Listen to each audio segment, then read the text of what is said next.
Hi, my name is Casey, and this is me. And these are my sisters.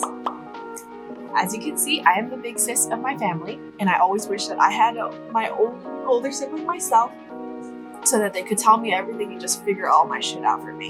Well, I don't. I'm the oldest sibling. So, here is my 8-part series with the following topics on college-related advice. And I hope that this helps someone and I can be your internet big sis.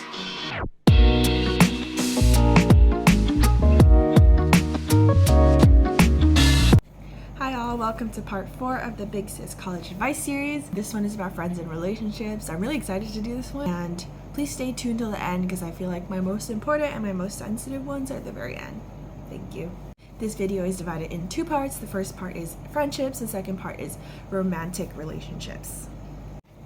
The first thing is be okay with not having that close of a friendship right away with most people. Don't expect a friend group right away, although that might happen to you, which is great and I'm glad for you, but don't expect that because you're trying to meet everyone that's new and everyone's trying to meet new people as well. Everyone's gonna put on their best behavior, which is not necessarily a bad thing. It just means that you might not know what kind of person they are and whether or not they suit you long term.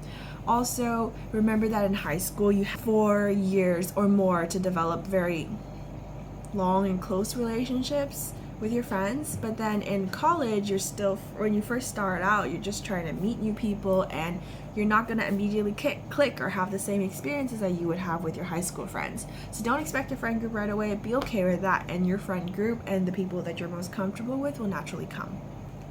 2, the best way to find new friends and just meet new people is to join clubs, in my opinion.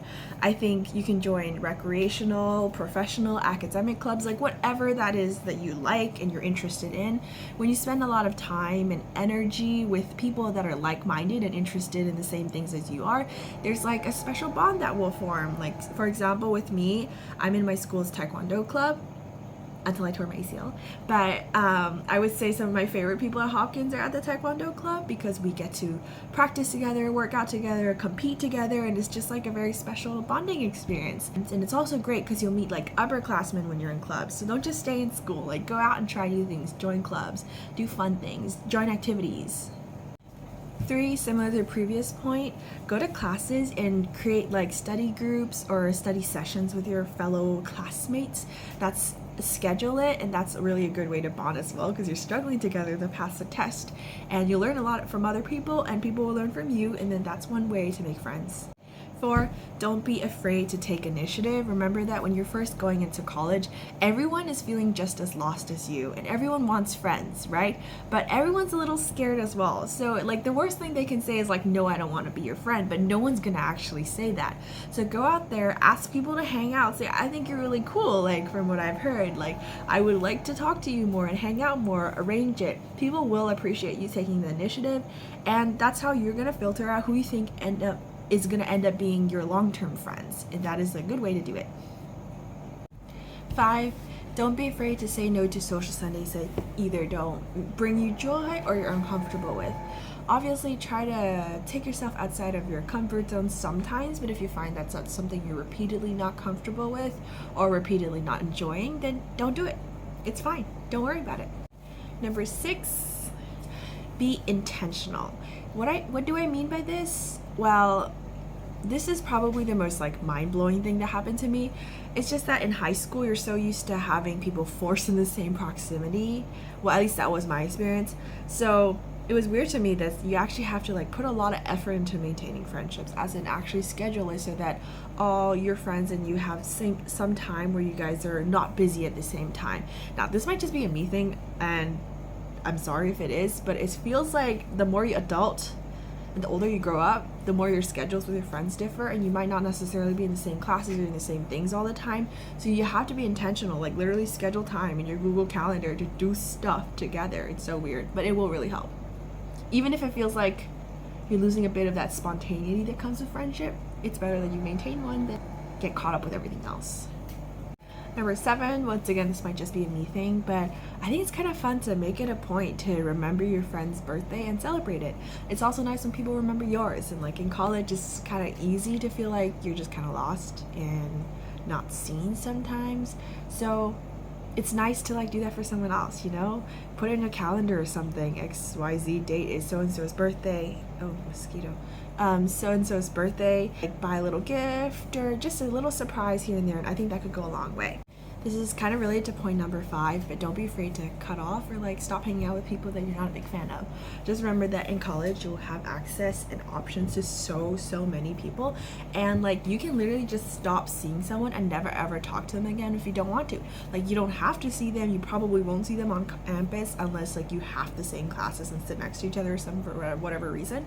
But what my point is, you can really stop being friends with anyone that you want to, especially if it's in the beginning and you feel like you are not too close to them yet. Don't be afraid. You have a lot of friends, a lot of options, and just do it if you need to. Moving on to the relationships portion of this video. My number 1 tip for all of you guys, and you already know this, I don't have to say this, but I just want to say it again to like really emphasize it. The most important thing is that you're comfortable, you're happy, and that you're safe. So protect yourself, whatever that might mean. Number 2, similar to the friends thing, remember that you're in college, you're around a lot of very like-minded people probably.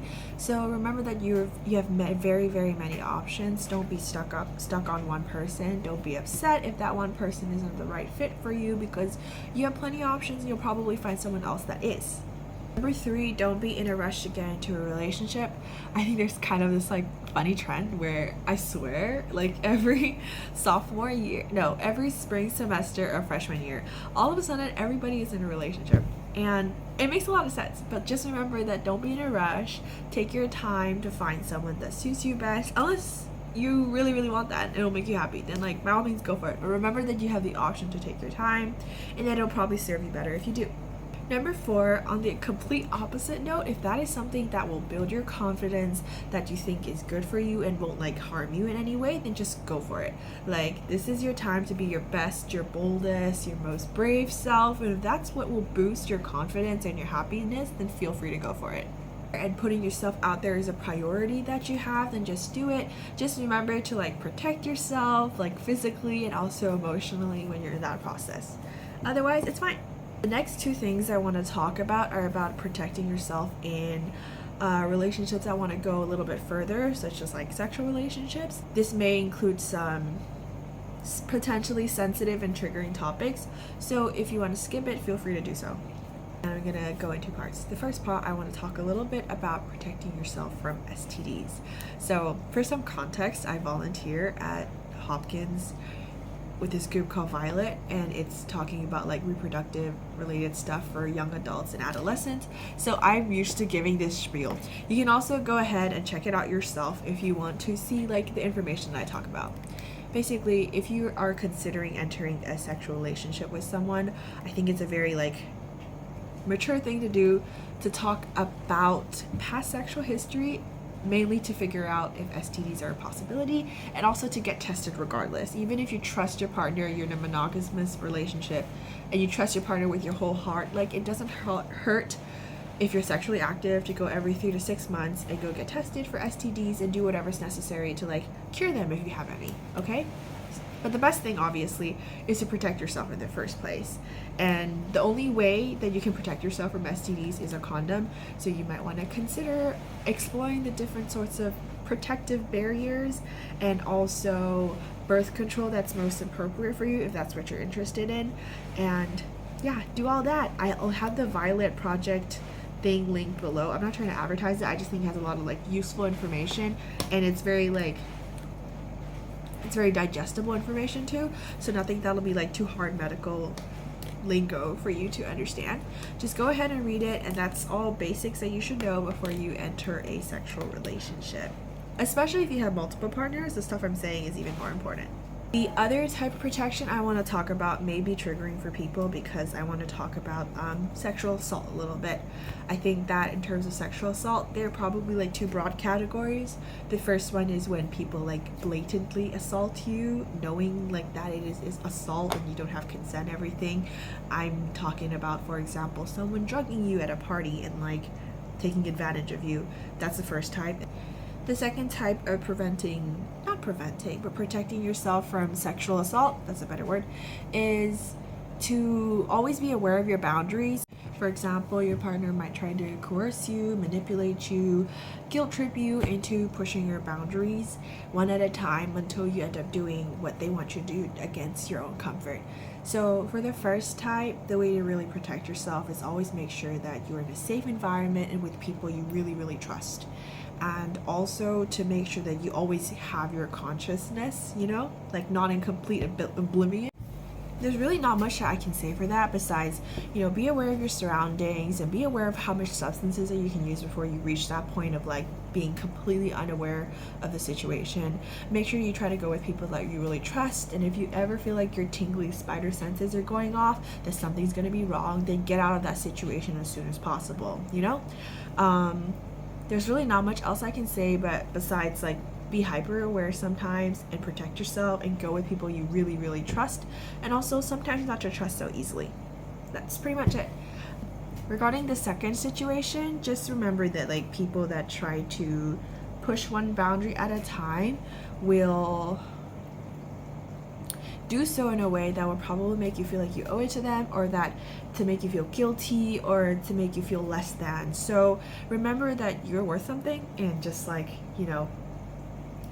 you can keep your boundaries and you have your right to keep the boundaries that you have. And if you feel like they're being pushed one thing at a time for your partner's happiness at the expense of yours, then that's probably a good sign that you might not want to be with this person and you want to prevent yourself from any like future harm. Okay, that's kind of it. Like, I'm saying a bunch of stuff that I know you guys already know. I just want to like reiterate it so that you can keep it in your head. Okay. Thank you so much for watching till this point. I really, really appreciate it. And please stay tuned for the rest of the series. I think I have 3 more left, or 4. I can't remember. Thank you. Bye. Oh, remember to like, subscribe, and comment and all that. It's kind of embarrassing to say, but like, I would really appreciate it.